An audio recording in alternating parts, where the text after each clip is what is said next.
Round 2. Fight!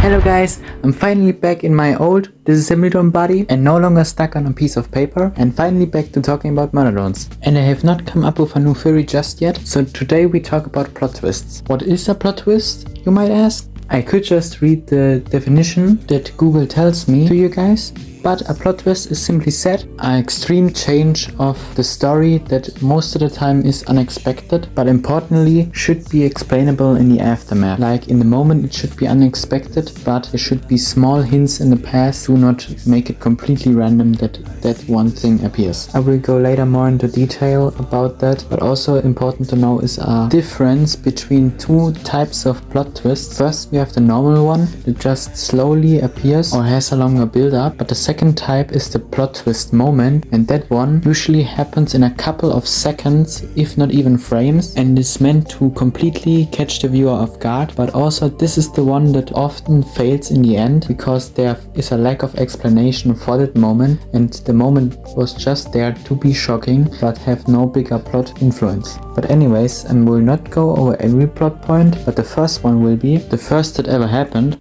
obviously. And although it's a small one overall, if you compare it to the other ones, the first plot twist is that we are introduced to the disassembly drones as these completely all-destructive monsters, and as soon as Uzi tries to kill N and he starts reviving, and after N comes back online, he starts talking normal, which catches the viewer and Uzi, holy crap, it talks, completely off guard. And I would consider this a very good plot twist, because although there's no build up and also no expectation just yet, but at first we are introduced to the disassembly drones as unsympathetic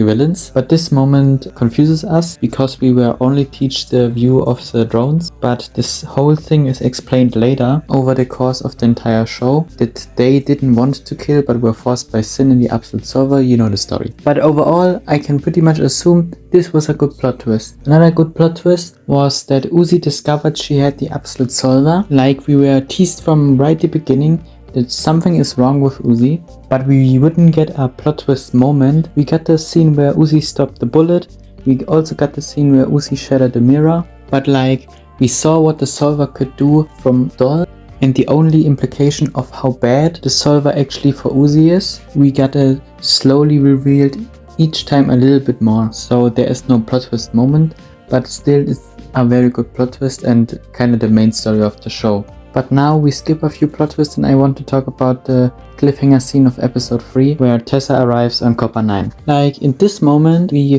basically thought all humans were dead, or at least didn't care enough to actually come to Copper 9, because at that moment we still didn't know that disassembly drones weren't created by humans but by sin. So we just thought that disassembly drones were created to do the human's dirty work. So actually seeing a human in the moment is of course very intriguing.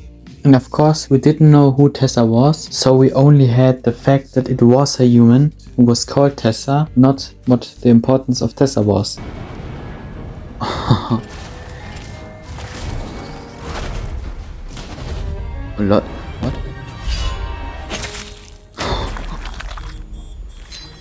Nice.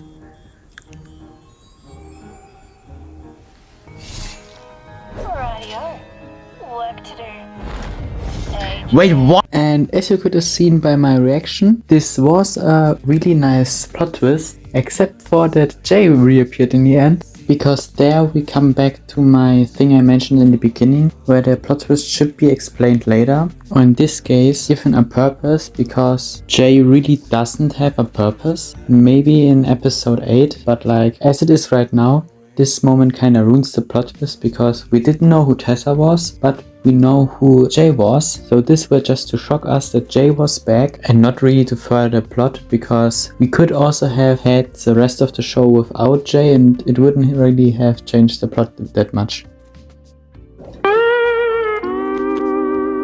And I know there are even more plot twists, but I want to talk about the last few we actually got at point of recording this video, and they have all something to do with Tessa. Kinda.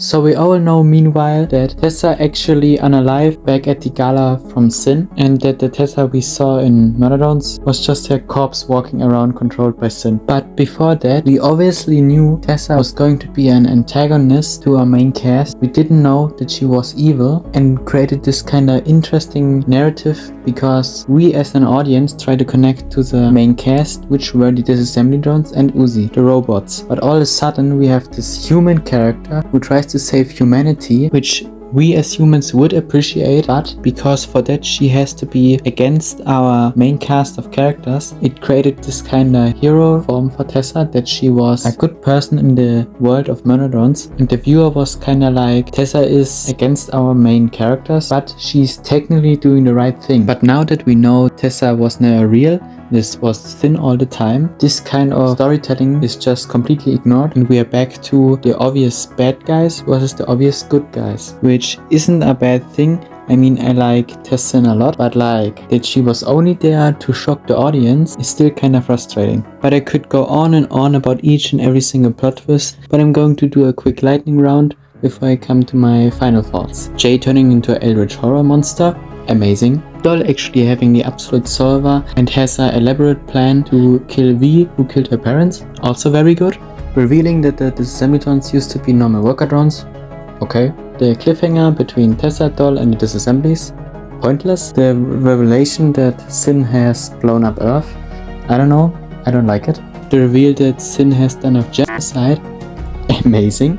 And like there are even more, for example Solver Uzi, but I think you get the point. All I wanted to say is that Murderons has some really well thought out plot twists, but some I would like to criticize, like Tessin, Jay, or the stuff I talked in this video. But as you could see in the lightning round, there are more positives than negatives, so who am I to complain about it? But this was it with the video. You can already click off if you want, but it would be nice if you give me the screen time.